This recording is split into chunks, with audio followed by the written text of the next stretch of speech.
danced. Hey, I don't like how he shimmy. Well, that wasn't on a night he dropped 50. Yeah, I think it was. I think it was. Let's move on, gentlemen, and focus on the other quarterback in that game. Cam Newton is the first player in NFL history to lead his team to a 7-0 start while passing for a TD and rushing for 20 yards in every game. We are less than halfway through the season, but Cam is certainly in the MVP conversation. Here are the other names circulating: Tom Brady, Aaron Rodgers, Andy Dalton, and Carson Palmer. Stephen A., where would you put Cam in the MVP conversation right now? Number 2 behind Tom Brady. Really? Aaron Rodgers is not ahead of him. Andy Dalton is not ahead of him. Only Tom Brady, who has looked nothing short of spectacular this season. Cam Newton, one could argue, is doing more with less, and I think that was validated last night when we saw Ted Ginn drop a wide-open touchdown pass that would have ended the game. Lord, you talk about a dude that's lucky they didn't lose that game. It would have been very difficult for him to walk back in that locker room after dropping that pass. I mean, catch the damn ball, okay? That's number 1.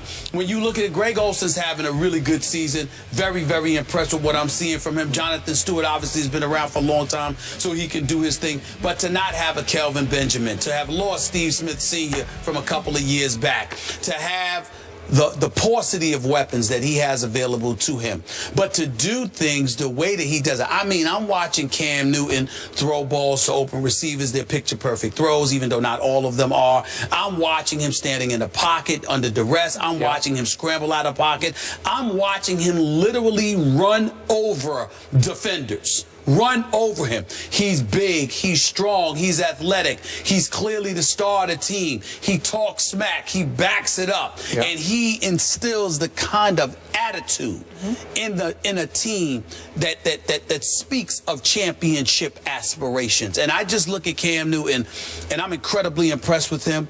It's just that when you look at the kind of year that Tom Brady is having, I can't deny the fact that Tom Brady is easily the leading candidate for league MVP honors, but Cam Newton would be second on that list, because there is no reason on God's green earth why the Carolina Panthers should be 7-0, but they are, and marching towards the road to the Super Bowl, coming through Charlotte, North Carolina, one of my favorite cities. So, I mean, it is special to see what's going on right now, and it's undeniable that defense, obviously that defense is big time. Norman and those boys, I mean, good Lord. He put forth a spectacular performance last night as far as I'm concerned as well. Josh Norman's one of the best corners in the game. This brother's special, okay? But, and Kuechly is who he is, and Davis and those boys. But this defense is obviously getting it done.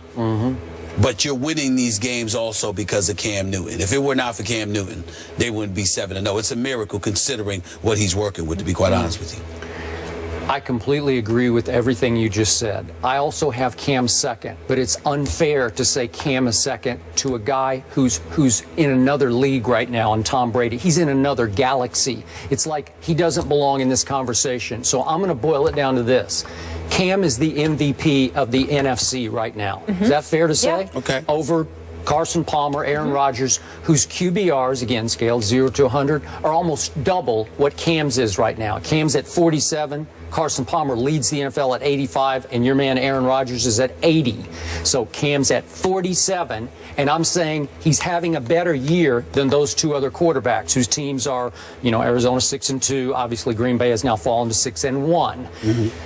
Listen, the degree of difficulty of what Cam is pulling off with these Panthers puts him way at the top of my NFC list. Let's forget about Tom Brady. But when you're throwing mostly to Greg Olson, who had another big catch last night for a touchdown. Yeah, one-handed one, too. It was beautiful. He's made many big catches. But when your second best receiver is a guy in Ted Ginn, who's second in the NFL in drop passes, and that's among receivers with 25 or more targets thrown at them, okay?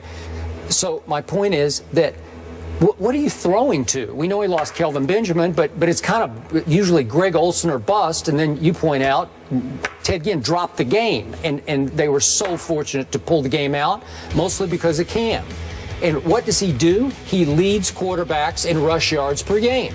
And how does he run the ball? That's what I want to talk about, is the how he runs the ball. Have you ever seen a quarterback run it like this? Yeah. Like, it's not Russell Wilson, I'm going to run the spread option, or I'm going to escape and shoot over there and slide. He just runs over. He's running power like wing T, old school football.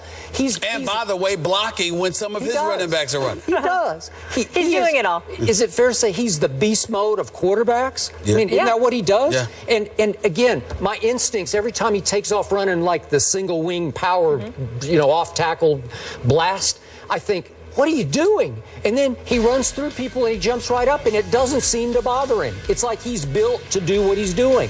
Now, is this going to shorten his career?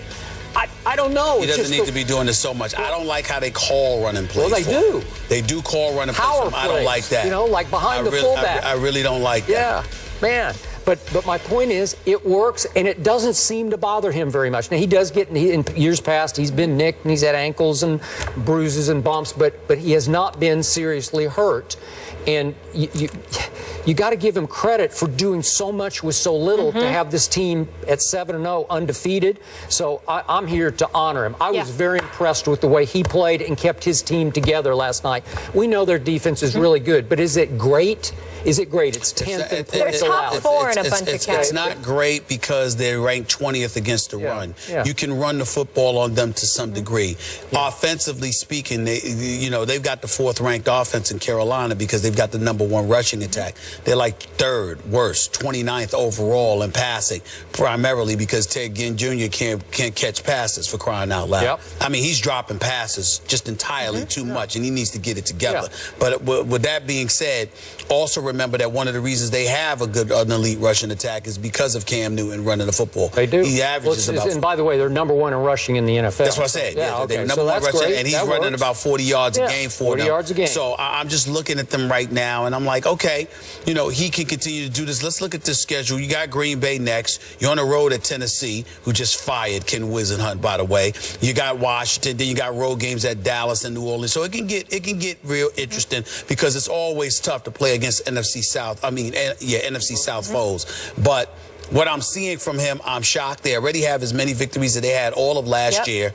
It's impressive to watch. There's no doubt about that. And even though Tom Brady seems to be in another stratosphere because of how he's playing, you have to consider what Cam Newton is working with, and that's why he belongs in the conversation. And despite the low QBR, remember, he did make their throw of the year at Seattle to beat Seattle at home to Greg Olsen. So I give him that. You talk about clutch. Yeah. That was clutch. He's doing so much with so little, and especially in the 4th quarter as well. But still a distant second to Tom Brady, but we give him the #1 MVP vote in the NFC.